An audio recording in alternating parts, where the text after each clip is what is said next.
what's up, and welcome back to Interpreting the Stars, where today we're bringing it back to our Christopher Nolan rewatch marathon with the next film on his roster. It's Batman Begins. So I guess you can say I'm also starting another marathon with the Dark Knight trilogy at the same time. So, like many people out there, I'm a little bit predictable, and I love this series. I have the Collector's Edition Blu-ray, and that has a ton of really cool stuff inside, most of which I've completely forgotten about until now. And I also own the 4K HDR versions on digital, which is the version that I watched for this review. So it's time to start the incipient film in a near-perfect trilogy, and let's get cracking. This review is brought to you by the word of the day, incipient, in an initial stage, aka beginning to happen or develop. Batman Begins tells the story of how Batman began. As a child, Bruce Wayne witnessed the murder of his parents, in some ways blaming himself for what happened. Growing up, he vowed to seek out the means to fight the injustice of the world, and to do that, he trained at the League of Shadows. But he didn't believe in their idealism, and instead he decided to be his own man, his own Batman, where at Gotham, a man going around in a scarecrow mask is striking fear in the heart of the city.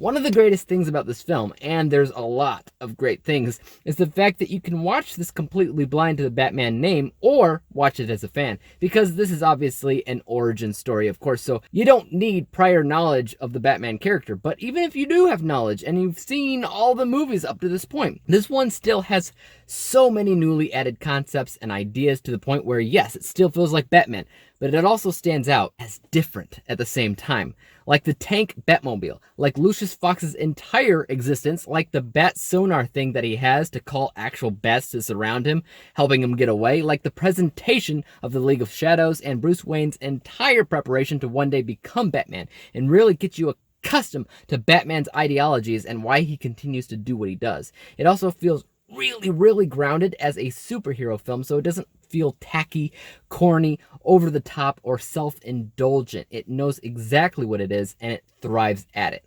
I'll tell you what I tweeted about while I watched this film, and that was that even though I know The Dark Knight is considered better by basically everybody, this one still has me growing goosebumps on top of goosebumps because of how well it was made. It's a gorgeous film that, yes, it's 2.5 hours long, but you don't feel it because of how engaging it is. The visuals and cinematography of Gotham, the fear in people's eyes when they see Batman, the growl of his voice, the impeccable score of Hans Zimmer, the uplifting dialogue from Michael Caine's Alfred, which that's true for any of these movies.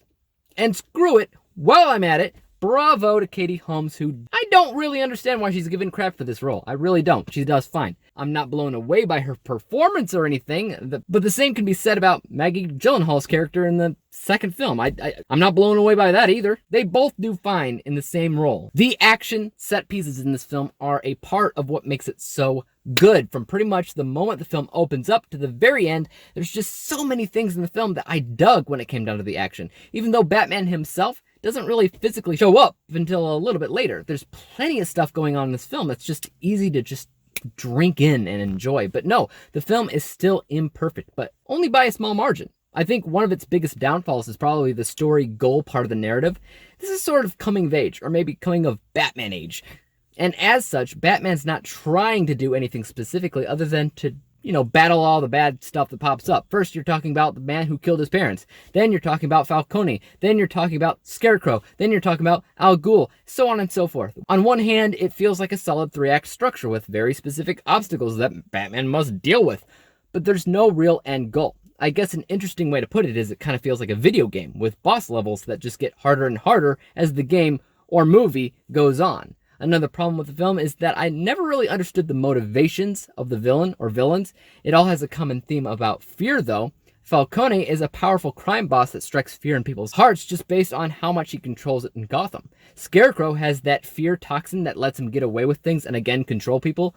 Al Ghul also had a similar fear toxin in the film that he uses a couple of times. Even Batman strikes fear in people's hearts as a general rule, so there's certainly a theme, which I love. But as for an end game, I don't think there's much of one. Let's go ahead and talk about my final score and see where it stands so far in the land of Christopher Nolan. This 15-year-old film, let that sink in for a second, is so good. It is so good that it shouldn't be kept in the shadows of The Dark Knight, because that might be made better, because it's just so hard to pick any part of this film that falters. I've said it before, I'll say it again. It gives me goosebumps just because of how well it's made. That's a rarity. That almost never happens. You might get goosebumps because a film makes you feel something. Well, I get it when a movie is put together with near precision. And that's both on a technical level and entertainment level, meaning both my unbiased and biased score nearly agree with one another. And my unbiased score is 94% because it's a fantastic film from nearly every technical vantage point. The visuals, cinematography, editing, music, sound, all that. My bias score is a little bit higher at 98% because it's just one of these movies that still feels darn near perfect. Averaging the two scores together comes down to a final score of 96%, 96 out of 100 possible stars, granting Batman Begins with a letter grade of A+. Such a fantastic film, and I can't wait to see The Dark Knight and see if my score for that has changed over the years, which, by the way, currently stands at 100%. But we'll see. Guys, let me know your thoughts on Batman Begins in the comments down below. Do you think that I'm giving it too much praise, or is this a film that needs a little bit more recognition? Let me know below. As for YouTube, you know what to do. Hit the subscribe button if you like this review, because there's more like it coming out.